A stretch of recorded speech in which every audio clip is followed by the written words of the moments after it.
guys, it's Bastian time, and this is This Week in Nintendo News. For those of you who have been asking, where did you get that Nintendo bag? I think you're talking about this thing, but this thing is actually not a bag at all. It's a light fixture that I don't actually plug in usually because you can't really tell that it's on, but maybe I'll give it a shot and see if you can tell. I don't know, can you see that the Nintendo logo is lit up now? Yeah. It's like it came from a video game store. I think it was Blockbuster, actually, not a video game store, and it went out of business, and a buddy of mine snagged it, and so yeah. Anyways, let's get to that first. First of all, a lot of people have been wondering about the Wii U and the Friends Codes thing, and a lot of people have been worried that, again, Nintendo would employ some sort of complicated way of adding friends via, random numbers and letters and so on, but not to worry.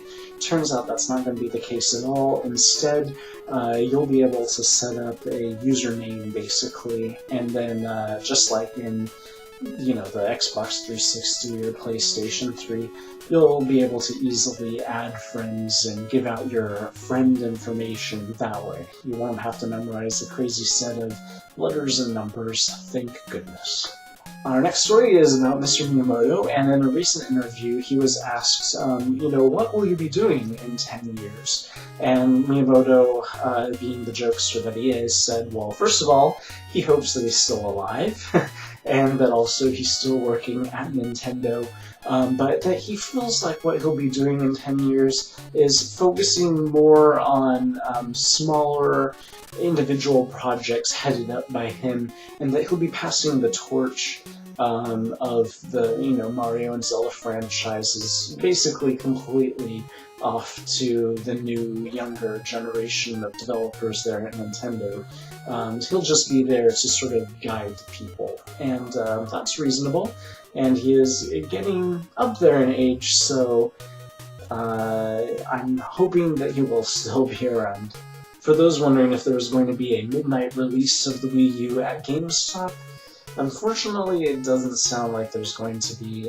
Some representatives at GameStop have said that it is unlikely that they'll be doing a midnight release, which is kind of mind-boggling because the Wii U is kind of a huge deal, and I'm pretty sure they do midnight releases for every other system, and not to mention that with specific game titles, so it's kind of odd that they're saying that they won't be doing one, but again, they're not really saying that they won't be.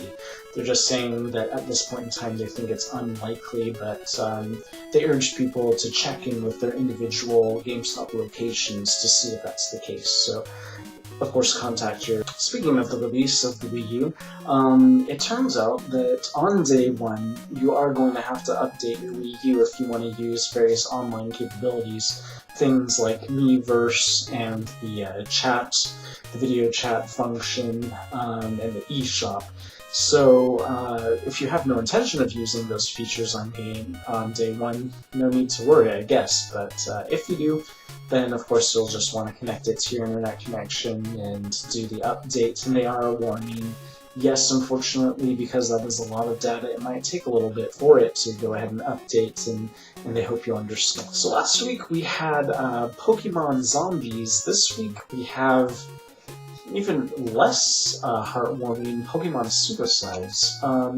Did You Know Gaming basically says that in the Japanese text for this particular special move, it's called a suicide, and in the American version, they call it self-destruct, because America tries to be less controversial about those kinds of things, but in the Japanese version, it's called suicide, so that's a little depressing.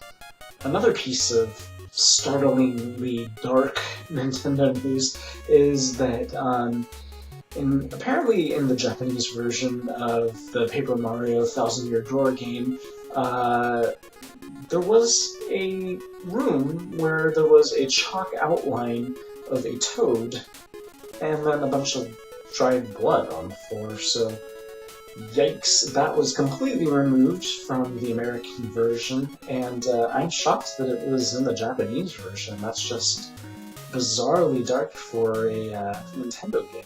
Next up is about New Super Mario Bros. U, and it is the fact that, yes, just like New Super Mario Bros. 2, it is likely to have downloadable content. As far as what exactly this downloadable content will be, I have a feeling that they're going to take a page from New Super Mario Bros. 2 and have things like coin rush modes, or maybe not specifically coin rush modes, but various types of new levels for you to play through, and then new types of challenges. So definitely probably something that will involve competing with others online through like the Miiverse or something is my guess. So anyways, we'll just have to wait and see, but yes, chances are looking good that New Super Mario Bros. Wii will have downloadable content. So Nintendo is actually officially moving into the new generation of DLC.